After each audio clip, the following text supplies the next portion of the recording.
제가 봉독하겠습니다. 다섯째 천사가 나팔을 불매 내가 보니 하늘에서 땅에 떨어진 별 하나가 있는데 그가 무저갱의 열쇠를 받았더라. 그가 무저갱을 여니 그 구멍에서 큰 화덕의 연기 같은 연기가 올라오매 해와 공기가 그 구멍의 연기로 말미암아 어두워지며 또 황충이 연기 가운데로부터 땅 위에 나오매 그들이 땅에 있는 전갈의 권세와 같은 권세를 받았더라.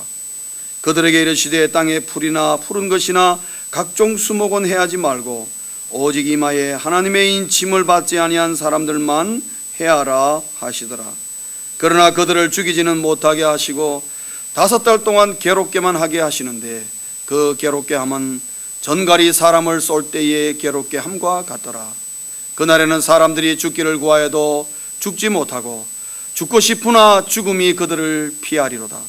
황충들의 모양은 전쟁을 위하여 준비한 말들 같고 그 머리에 금 같은 관 비슷한 것을 썼으며 그 얼굴은 사람의 얼굴 같고 또 여자의 머리털 같은 머리털이 있고 그 이빨은 사자의 이빨 같으며 또 철 호심경 같은 호심경이 있고 그 날개들의 소리는 병거와 많은 말들이 전쟁터로 달려 들어가는 소리 같으며 또 정갈과 같은 꼬리와 쏘는 살이 있어 그 꼬리에는 5달 동안 사람들을 해하는 권세가 있더라. 그들에게 왕이 있으니 무저갱의 사자라. 히브리어로는 그 이름이 아바돈이요 헬라어로는 그 이름이 아볼루온이더라. 아멘.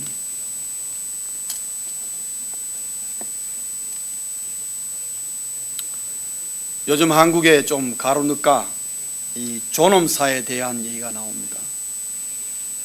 왜 사람들은 존엄사를 말하고 존엄사를 선택하는가? 한국에서는 그렇습니다만 미국에서는 벌써 오래전에 얘기가 다 된 것입니다. 안락사에 관한 말이죠. 저는 존엄사나 안락사보다는 자연사라는 말이 훨씬 낫다고 그래 생각합니다. 그러나 뭐 각자 원하는 대로 쓰면 되겠지요. 존엄사건 안락사건 자연사건 왜 사람들이 이것을 선택하려고 하느냐 하는 그 저변에는 고통의 시간을 줄이자는 얘기입니다. 의미 없는 고통의 시간을 줄여버리자 하는 그런 의미가 담겨 있습니다. 저도 한편으로는 이러한 내용에 참 동일합니다. 왜냐하면 저는 목회하면서 정말 그런 경우를 가끔 보기 때문에 그렇습니다. 그냥 하나님의 때에 그냥 천국 가도록 놔두지 막 인공호흡기 붙이고 뭐 각종 약 막 투여해가지고 사람을 살리긴 살렸습니다만은 어떤 경우에는 가보면 눈만 껌뻑껌뻑하게 사람을 살려놔가지고 정말 죽도록 고생하게 만드는 것입니다. 가족들은 가족들대로 고생하고 누워있는 환자는 눈만 껌뻑껌뻑하면서 밥 한 술 못 넘기고 손 하나 까딱 못하는 그런 몸으로 2년 3년씩 여러분 누워있다고 생각해 보십시오. 상상만 해도 끔찍한 것입니다. 그런 분들 제가 신방하면 갈 때마다 웁니다. 왜? 표현은 못하겠고 신경은 살아있는데 꼼짝을 못합니다. 어떤 분은 뒤에 신경이 살아있으니까 가만히 누워있으니까 빨리빨리 이걸 사람을 뒤집어줘야 되는데 2시간마다 한 번씩 뒤집어줘야 되는데 그걸 누가 해줍니까? 가족들도 처음에는 해주다가 시간 지나면 그 다음에는 일주일에 한 번씩 오고 어떨 때는 2주일에 한 번씩 오고 그럽니다. 가족들도 힘드니까. 그러면 여러분 환자 뒤에 역창이 납니다. 역창이란 것은 뭐냐면 살이 공기가 안 통하면 살이 썩습니다. 여러분. 그 썩을 때 아픈 통증은 말로 표현할 수가 없습니다. 그러면 병원에 가가지고 그 썩은 살을 도려냅니다. 그리고 거기다가 약을 바릅니다. 그러나 아무런 의미가 없는 것은 다시 돌아오면은 또 누워 있어야 되니까 역시 또 살이 썩는 것입니다. 정말 끔찍합니다. 전 그럴 때 신방 가면은 하나님 차라리 천국 가는 게 더 낫지 않겠습니까? 그런 마음을 느끼며 도대체 이 고통의 근본이 어디에 있는가? 뭐 저는 그렇게 깊은 생각 못 해봤습니다만 그런 경우를 볼 때마다 안타까운 마음이 제가 들 때가 많습니다. 이 도대체 고통이라는 것이 어디서 오는 것인가? 사람에게 좀 고통이 제해질 수는 없는 것인가? 우리 여기 앉아 계시는 어르신들 가운데서 이모 저모로 다 이제 몸이 연로하셔서 육신이 아픈 것인데 가장 못 참은 것이 뭡니까? 고통입니다. 다른 거 아닙니다. 오늘 우리가 읽은 본문은 이런 고통 부분에 대해서 다를 답변해 주는 것은 아닙니다.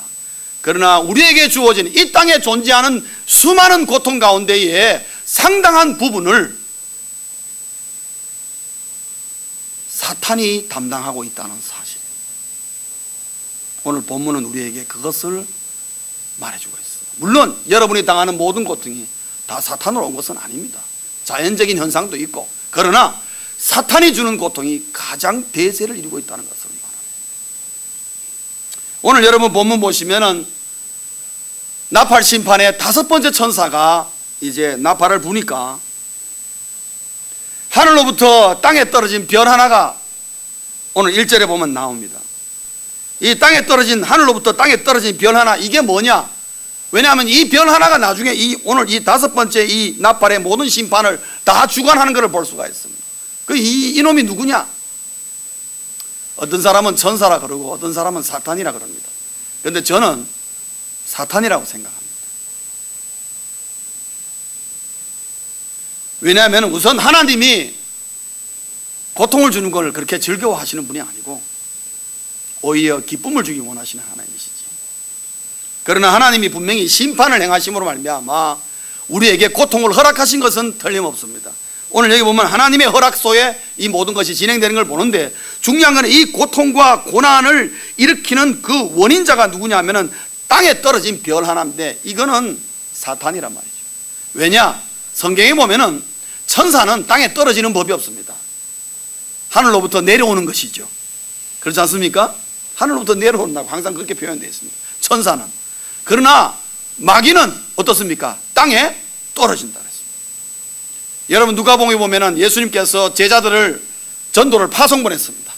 파송 보내고 난 다음에 제자들이 돌아오면서 전도의 열매가 많고 능력이 많으니까 감사하고 예수님 보내고 우리가 갔는데 놀랍게 전도가 잘 되었습니다 하고 보고하니까 예수님 뭐라 그랬습니까? 그래 나도 안다. 너희들이 복음을 전할 때에 하늘에서 별이 땅에 떨어지는 걸 봤다 그랬습니다. 그게 뭡니까? 마귀의 세력이 땅에 떨어지는 걸 말하고 있습니다. 그런 걸 볼 때 땅에 떨어진다는 것은 별 하나, 이것은 사단을 말합니다. 본문에 보시면 사단이 무저갱의 열쇠를 받았다 그랬습니다. 여러분 무저갱이란 말은 다른 말이 아니라 끝이 보이지 않는 구덩이, 그런 뜻입니다. 이거 한문입니다. 무저갱, 없을무에다가 끝저자에다가 구덩이 갱자입니다. 끝이 보이지 않는 구덩이. 일반적으로 요한계시록 또 성경에 이름 무저갱이 나오는 것은 일반적으로 사단의 거처를 상징하고 있습니다. 그래서 사단의 거처를 이룰 때에 무저갱입니다. 여러분 앞으로 요한계시록을 보시면서 무저갱이라는 말을 몇 번 더 접하게 될 텐데, 그때마다 여러분 느끼는 것은 사단의 본거지가 바로 무저갱이다, 그렇게 생각하고 마지막으로 사단이 갇히고 사라질 것도 결국 무저갱으로 갇히고 마는 것을 우리가 보게 될 것입니다. 어쨌든 오늘 보면은 무저갱의 열쇠를 받았다 그랬습니다. 그리고 이 사단이 무저갱을 여니까 그곳에서 뭐가 나왔습니까? 황충들이 나오기 시작했습니다. 그리고 이 황충들이 많은 사람들에게 고통을 줬는데, 이 황충들이 뭐냐? 이 너무 어려운 말을 썼어요. 성경에는 황충이란 말보다도 그냥 메뚜기라 그러면 될 것 같다가, 그럼 우리 모두가 다 알아듣는 거를 황충이라 그래가지고 이게 도대체 뭔가 하는데, 여러분 성경에 나오는 황충은 바로 메뚜기입니다. 그러나 그 메뚜기는 우리 한국에서 나락 사이에 보이는 요만한 메뚜기, 그런 메뚜기가 아니고 이집트에 가보니까 메뚜기 한 마리가 이 손가락 끝만 하다 그러더라고요. 그래서 그 메뚜기가 다녀다닐 때는 그 메뚜기 잡아서 요리해 먹으면 아주 맛있다 그러더라고요. 메뚜기 워낙 커가지고. 우리 한국 메뚜기는 옛날에 우리가 도시락이 아니라 벤또 싸가지고 다니던 시절에 가끔 메뚜기 잡았는데 그때 메뚜기 요만합니다. 그러지요. 그러나 이집트 메뚜기는 굉장히 크다는 거죠. 그래서 그런 메뚜기가 한번 지나가면은 그저 뭐 농토고 받치고 머리고 확 쓸어버린다는 거죠. 엄청나게 무서운 재앙의 상징으로 나타나고 있습니다. 어쨌든 그런데 오늘 여기 본문에 보면 이 황충 메뚜기는 원래 풀이나 무슨 채소나 이런 거를 잎이나 이런 걸 뜯어먹는 게 원래 정해진 본연의 임무인데, 오늘 여기 보면은 그렇지 않고 하나님의 인침을 받지 못한 사람들만 해야 하라고 명령을 받습니다. 다시 말하면 이 메뚜기가 사람들을 공격하게 만드는 것입니다. 그런데 이 메뚜기가 뭐를 가졌느냐? 전갈의 권세, 그 독을 가지고 있다 그랬습니다. 저는 뭐 전갈을 본 적은 있습니다만은 전갈의 독이 얼마나 센지는 저 잘 모르겠습니다. 뭐 제가 쏘여보지 않았으면 모르겠는데, 그래서 어제 제가 좀 찾아봤습니다. 그런데 인터넷 찾아보니까 정보가 너무 많아가지고 제가 보다가 관둬버렸어요. 그래서 그 뭐 전갈 한 마리 하려고 그러다가 이거 보는 게 끝이 없다 싶어가지고, 그러나 공통적인 하나는 뭐냐? 전갈은 전부 다 독을 가지고 있다는 거예요. 꼬리에 독이 있던데. 그런데 그 가운데 어떤 전갈은 맹독이 있어가지고 그 전갈의 독에 쏘이면은 30분 이내에 응급처치를 받지 못하면 그 사람은 죽어버린다는 거예요. 그만큼 맹독이 있다는 거죠. 그래서 많은 사람들이 사막을 다닐 때에 제일 무서워하는 게 뭐냐면 바로 전갈이라는 거예요. 왜냐? 사막에서는 30분 이내에 응급처치를 받을 수 있는 방법이 없습니다. 그러니까 전갈에 물리면은 곧 그건 사망이에요. 사막에서 그냥 죽어버리는 것입니다. 그래서 굉장히 무서운 하나의 독을 가진 전갈로서 그것을 이 황충이 메뚜기가 가지고 있다고 그랬습니다. 그래서 이 임무를 부여서 많은 사람들에게 정말 죽을래야 죽을 수 없는 고통을 주는 바로 원인자가 바로 이 황충들, 사단이 부리는 졸개들이라는 것이죠. 그 무리들이 이러한 괴로움을 주는 장면이 오늘 본문에 나오고 있습니다. 오늘 이런 내용을 보면서 여러분, 우리가 한 가지 알아야 될 것이 있습니다. 이것을 연구할 필요는 없지만 오늘 말씀이 나왔으니까 우리가 뭘 알아야 되느냐? 사단의 정체를 알아야 한다. 왜냐? 사단은 우리의 적이기 때문에. 적을 알고 나를 알아야 어떻게 해요? 손자 병법에 있는 대로 백전백승인 것입니다. 그렇기 때문에 오늘 우리의 적인 사단의 정체를 알 필요가 있는데, 오늘 본문 가운데 사단에 대해서 상당한 부분을 우리에게 전달해 주고 있습니다. 몇 가지를 말씀드릴 수 있는데, 첫째는 뭐냐 하면은 사단이 철저히 하나님의 통제 아래 있다는 사실입니다. 사단이 보면 무한한 능력과 온 천지를 자기 마음대로 돌아다니는 것 같지만 그러나 하나님의 통제 아래 있다는 것입니다. 이것을 우리가 어디서 볼 수 있냐면은 여러분, 욥기서를 펼치면은 바로 우리가 파악할 수 있습니다. 아, 사단도 자기 마음대로 움직이지 못하는구나. 하나님의 통제 아래 있다는 것이죠. 하나님이 허락하지 않으면은 아무데나 움직일 수가 없다는 것입니다. 두 번째로 사단은 매우 제한된 권한을 가지고 있다는 것입니다. 오늘 황충이 사람들을 괴롭히는데 그 괴롭히는 기간이 얼마였습니까? 5달 동안만 괴롭히게 되어 있습니다. 누가 했습니까? 하나님이 딱 지시를 했습니다. 여러분 보겠습니다. 5절을 보시면 그러나 그들을 죽이지는 못하게 하시고, 누가 죽이지 못하게 했다는 거예요? 하나님이 그렇게 했다는 거예요. 5달 동안만 괴롭게만 하게 하시는데 누가 그렇게 했다는 겁니다? 하나님이 그렇게 규정해 줬다는 것입니다.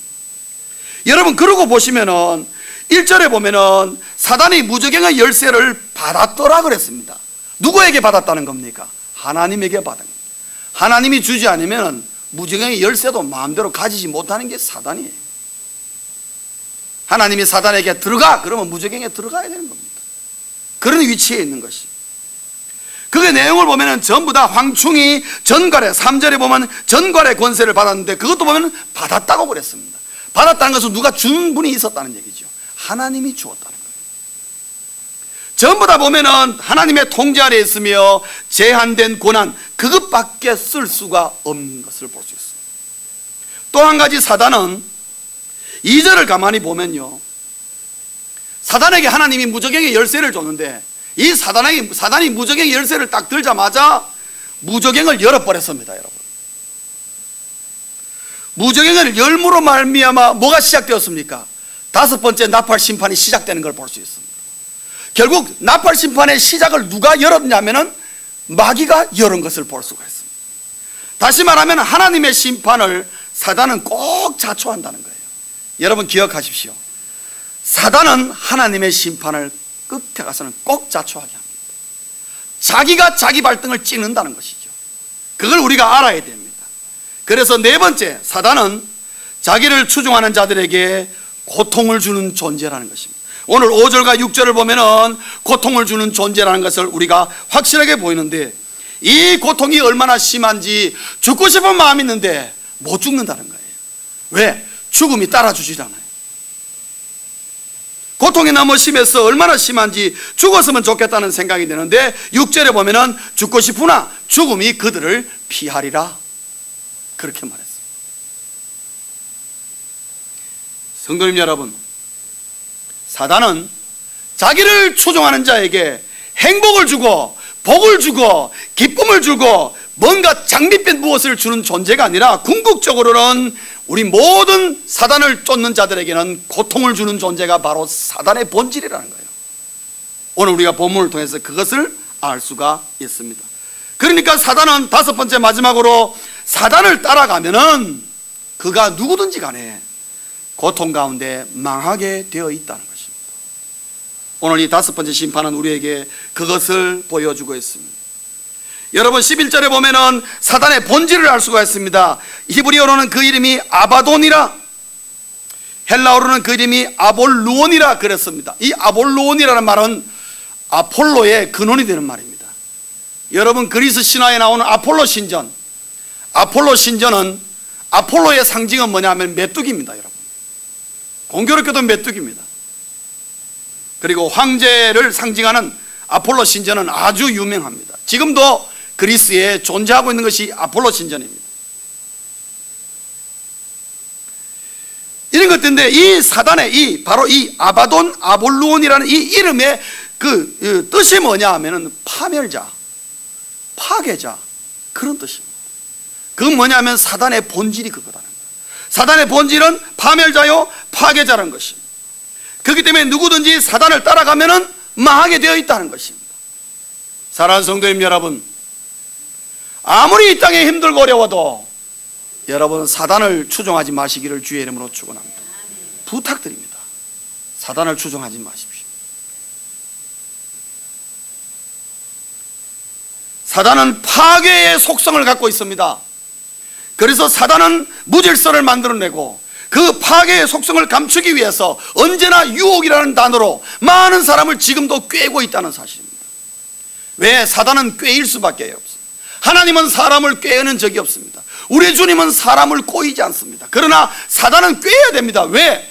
사단의 본질을 드러내면 아무도 사단을 따라올 사람이 없기 때문에 사단의 본질을, 파괴의 그 본질을 감추고 유혹이라는 단어를 통해서 많은 사람들을 꿰어내는 것이 사단의 본질이요, 그를 위해서 거짓을 말하며 비진리를 말하며 결국은 사람을, 수많은 영혼을 파멸을 끌고 가는 존재가 사단이라는 것을 오늘 본문 우리에게 가르쳐주고 있습니다. 이 다섯 번째 나팔 심판 속에서 하나님은 정리하면은 사단을 심판의 무기로 사용하여 하나님을 따르지 않는 사람, 불신 영혼들을 사단을 통해서 파멸하도록 만드는 장면을 우리가 보고, 사단을 통해서 스스로 망하도록, 사단을 통해서 그들에게 고통이 가도록 하나님이 놔두는 것을 우리가 보게 됩니다. 그래서 다섯 번째 나팔 심판은 바로 사단이 사단의 무리들에게 심판을 가하는 아이러니컬한 이런 장면을 우리가 보게 됩니다. 사랑하는 성도님 여러분, 사단은 이런 존재라는 것을 우리가 알아야 됩니다. 그 다음에 오늘 본문 가운데 또 하나 특이한 점은, 여러분 7절부터 10절까지 내용을 가만히 읽어보시면 황충, 메뚜기, 이 전갈의 독을 가진 이 메뚜기를 아주 자세하게 묘사하고 있습니다. 왜 사도 요한이 이 황충을, 이 메뚜기를 자세하게 묘사하고 있을까요? 별로 좋지도 못한 거, 사람에게 고통 주는 존재, 이런 존재는 없으면 좋겠는데 마귀의 졸개들인 이것들, 왜 이것들을 이렇게 자세하게 묘사하고 있습니까? 여러분 그 묘사하는 내용을 가만히 보시면 세 가지의 특징이 나옵니다. 황충의 모습의 특징이 나오는데, 첫째는 뭐냐면 매우 잔인한 모습을 갖고 있습니다. 매우 잔인한 모습. 가장 강력한 잔인한 모습은 8절에 보면은 그 이빨은 사자의 이빨 같으며, 여러분 사자의 이빨에 나만 아는 게 어디 있겠습니까? 아무도 감당하지 못하죠. 매우 잔인하다는 것입니다. 그리고 이 황충의 모습을 자세히 들여다보면 치명적인 공격 무기를 갖추고 있습니다. 바로 전갈의 권세를 갖고 있습니다.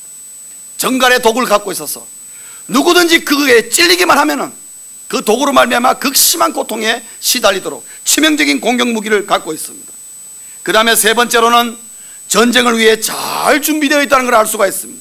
오늘 이 본문에 여러분 19절에 보시면은 그 병거와 많은 말들이 전쟁터로 달려 들어가는 소리가 같다. 그들의 날개 소리가 그렇다고 했습니다. 그리고 9절 초반에 보면은 그들은 철 호심경 같은 호심경이 있다. 여러분, 호심경이란 말은 이것도 참 되게 어려운 말을 썼어요.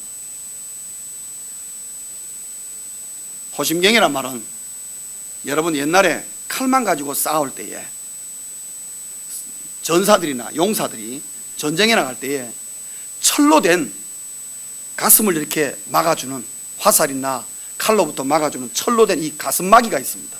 그 가슴막이를 호심경이라 그러는 겁니다.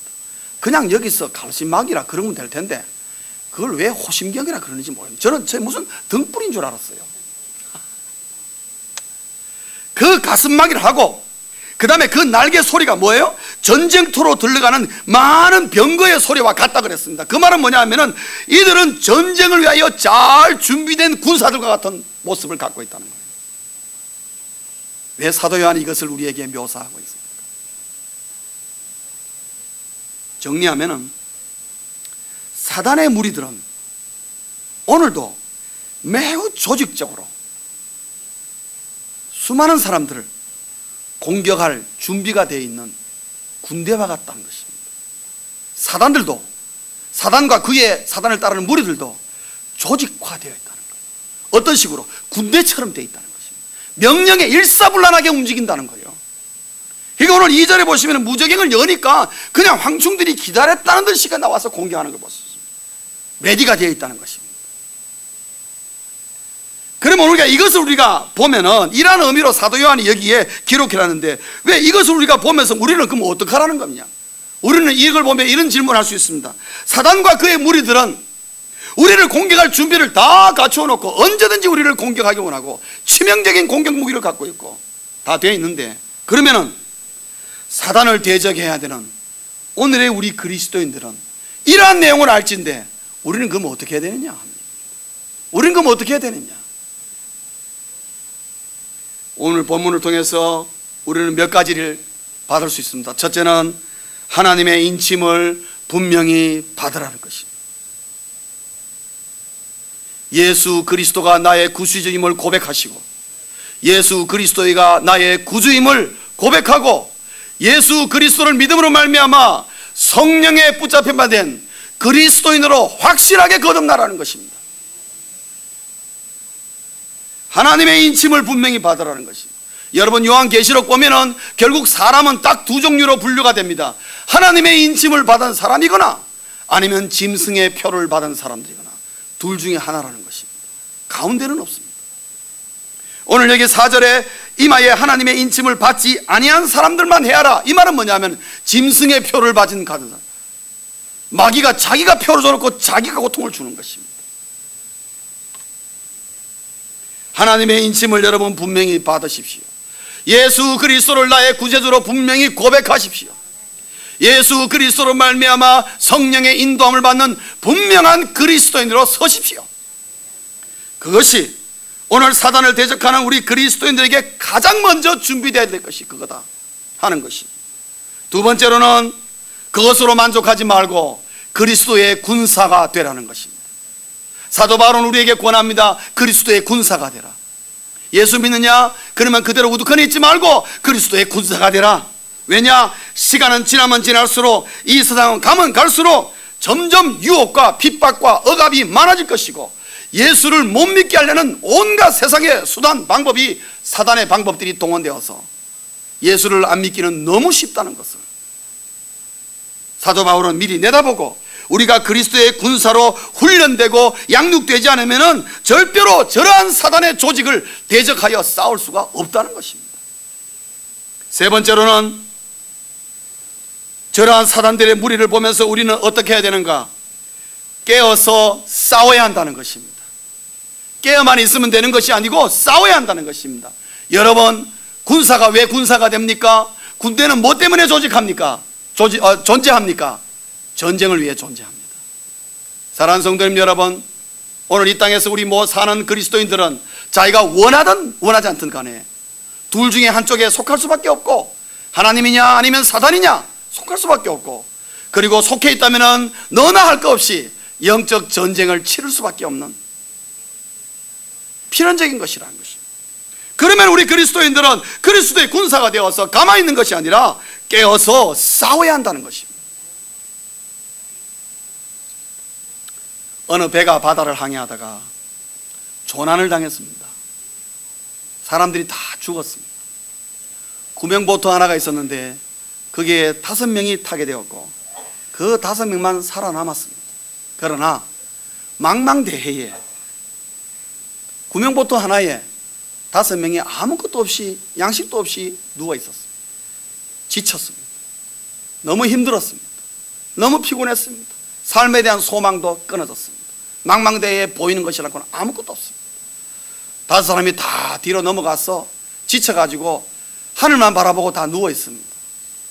그런데 갑자기 고무보트가 갑자기 쿵 하는 것입니다. 그러니까 이 5사람이 누워있다가 갑자기 놀라가지고 바다를 쳐다보니까 아이고, 상어가 이 구명보트를 공격하는 것입니다. 이 5명들이 자다가 깜짝 놀랐습니다. 우리가 가지고 있는 것이 뭐냐 하고 뒤져보니까 조그마한 주머니에 넣을 수 있는 칼 하나밖에 없었어요. 잭라이프 같은 칼이 있었어요. 유일하게 상어와 싸울 수 있는 도구는 그것밖에 없었어요. 그러나 5명이 일단 상어가 공격하니까 정신을 바짝 차리고 서로 돌아가면서 계속 주머니 칼 가지고 상어를 계속 몰아냅니다. 그거 하느라고 이 5명이 정신이 없이 지금 싸우고 있는 것입니다. 막 정신이 싸우는데 상어는 계속 공격해오고, 그런데 막 열심히 싸우다 보니까 바로 옆에 무슨 큰 배가 하나 지나가더니만 떡 서가지고 이 5명을 싹 구원해 준 것입니다. 구조해 줬습니다. 그래서 이 5명이 참 신기하게 생각했어요. 아니, 어떻게 하다 우리가 이렇게 구조가 됐나. 너무 감사하고 위기의 순간에 구조는 잘 받았지만은 선원에게 물었어요. 아니, 우리를 어떻게 구조하게 되었냐고. 멀리 우리가 지나가는데 저쪽에서 뭐가 모르게 햇빛에 반사돼가지고 반짝반짝반짝 하더라는 거죠. 그리고 이 사람들이 그게 뭘까 생각하니까 상어 잡느라고 그 주머니 칼 가지고 이러다 보니까 칼이 계속 움직이니까 이게 햇빛에 반사가 돼가지고 그게 눈길에 들어온 것입니다. 성도님 여러분, 상어의 공격이 그 5명을 살린 거예요. 만약에 그들이 상어의 공격을 안 받았으면 그냥 누워있을 것입니다. 망망대해에 저 멀리 지가는 배가 뭐를 알고 그 사람들을 구원하겠습니까? 구조할 방법이 없죠. 그 사람들이 지치고 힘들지만 상어가 공격하니까 열심히 싸우다 보니까 긴장하게 되고 움직이게 되고 그러다 보니까 칼도 번쩍번쩍 하게 되고 자기들이 뭘 알았겠어요. 그러나 그렇게 하다 보니까 어떻게 해요? 살은 것입니다. 구조받은 것입니다. 성도님 여러분, 오늘의 그리스도인들, 아유 목사님 피곤해요, 영적 전쟁, 아이고 나는 싸울 수 없어요, 목사님 뒤에 숨을게요, 목사님 열심히 싸워보세요. 그리고 제 뒤에 숨는다거나 그 다음에 누워서 너무 피곤해요, 지치고, 그렇지요. 그러나 사단마귀에 싸워야 내가 구원이라는 것을 맛볼 수가 있는 것입니다. 안 싸우고 가만히 누워있으면 상어한테 잡아먹히기 밖에 더 하겠어요. 지치고 힘들다 할지라도 우리가 싸워야 할 것은 싸워야 하는 것입니다. 깨워서 싸울 때에 하나님의 놀라운 구원의 역사가 일어나는 것이고, 내가 알지 못하는 놀라운 도움의 손길을 입게 되고 하나님이 나를 기억하시고 하나님이 나를 살리신다는 것을 경험하게 되는 것입니다. 싸우지 않으면 어떻게 할 수 있겠습니까? 성도님 여러분, 싸우십시오. 깨어서 싸우십시오. 여러분의 가정에 마귀가 들어있습니까? 악한 영들이 있습니까? 여러분 마음속에 악한 영들이 자꾸 유혹합니까? 나사렛 예수 이름으로 물리치고 싸우십시오. 싸워야 구원을 경험하지요. 그러나 싸움만 해가 되는 문제가 아닙니다. 네 번째로는 싸워서 이겨야 합니다. 싸워서 이겨야 합니다. 주님은 우리에게 말씀하십니다. 그냥 싸우기만 하라고. 아닙니다. 싸워서 이겨서 승리자가 되라고. 그래서 우리 예수 믿는 사람은 승리하는 군대입니다. 패배하는 군대가 아니란 말이죠. 승리하는 군대입니다. 우리가 무슨 힘이 있겠습니까? 그러나 싸워서 이기라고 우리 주님 명령하십니다. 유진이라는 어린아이가 있었습니다. 우리 교회도 유진이가 있었습니다만, 유진이라는 어린아이가 한 명 있었습니다. 어머니 품속에 있다가 드디어 유치원을 입학했습니다. 희망의 부푼 가운데서 즐거운 마음으로 백팩을 메고 유치원에 딱 갔는데, 첫날부터 이 유진은 너무나 인생의 괴로움을 경험하기 시작했습니다. 그 동료 가운데 게리슨이라는 아이가 또 한 명인데, 첫날부터 뭐가 잘못됐는지 이 게리슨이라는 아이가 계속해서 유진을 괴롭히는 것입니다. 가만히 있어도 괜히 쿡 찌르고 시비 걸고 하여튼 못 살게 구는 것입니다. 그 유진이가 학교 갈 마음이 없어 안 생기는 거예요. 괴로워가지고. 그 어머니에게 말했습니다. 엄마, 나 학교 안 갈래. 그러니까 엄마가 걱정이 팍 되는 겁니다. 아니, 얘가 지금 학교 간 지 며칠 됐다고 벌써 학교 안 가려고 그러느냐. 왜 그러냐니까. 학교 가면 게리슨이 있는데 게리슨이 날 너무 괴롭혀서 나 학교 안 갈래. 그게 엄마가 그리스도인이었습니다. 우리 예수 믿는 사람은 그래도 싸우면 안 돼. 잘 참고 시간 지나면 게리슨도 다 괴롭히지 않을 거야. 그렇게 고민했습니다만은 유진에게는 아무런 도움이 안 됐습니다. 왜냐? 그 다음날 학교 가도 역시 마찬가지 게리슨이 괴롭히는 거예요. 어느 날이었습니다.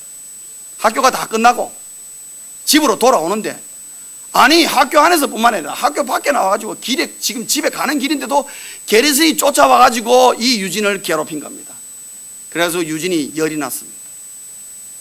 정말 뚜껑이 열렸습니다. 그래서 에라이 모르겠다 하고 그냥 게리슨하고 그냥 한판 붙어버렸습니다. 그런데 웬걸 딱 붙으니까 유진이가 어떻게 하다가 게리슨을 넘기니까 게리슨이 꽝 하고 넘어가는 거예요.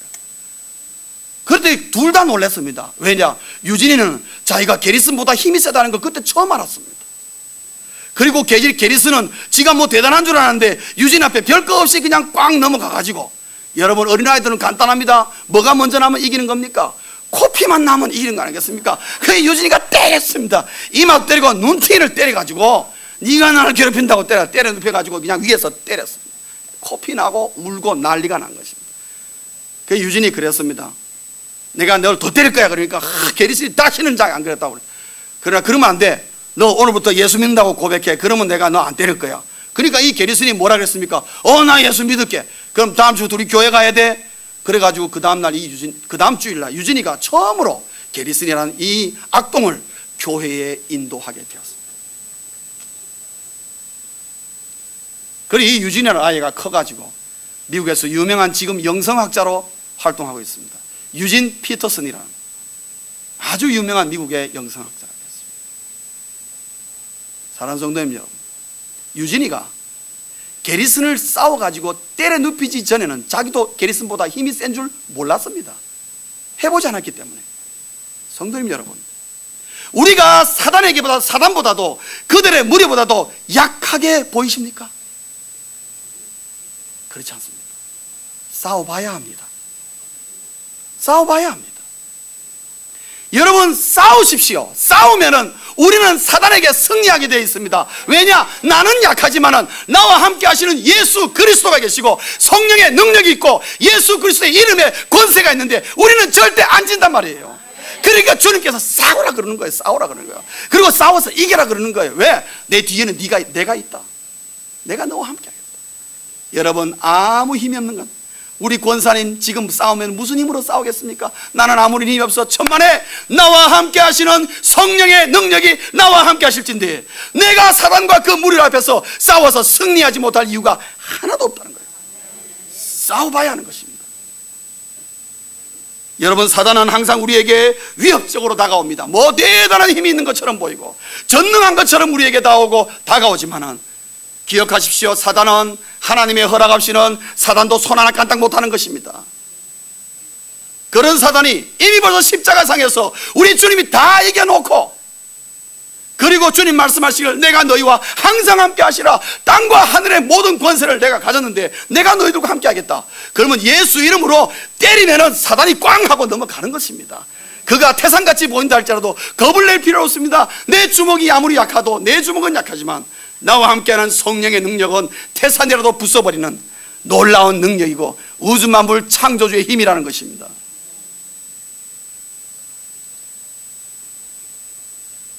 오늘날 수많은 사람들이 싸워볼 생각도 하지 않고 애시당초 포기해버리고 사단에게 종속되어 사는 사람들 너무나 많습니다.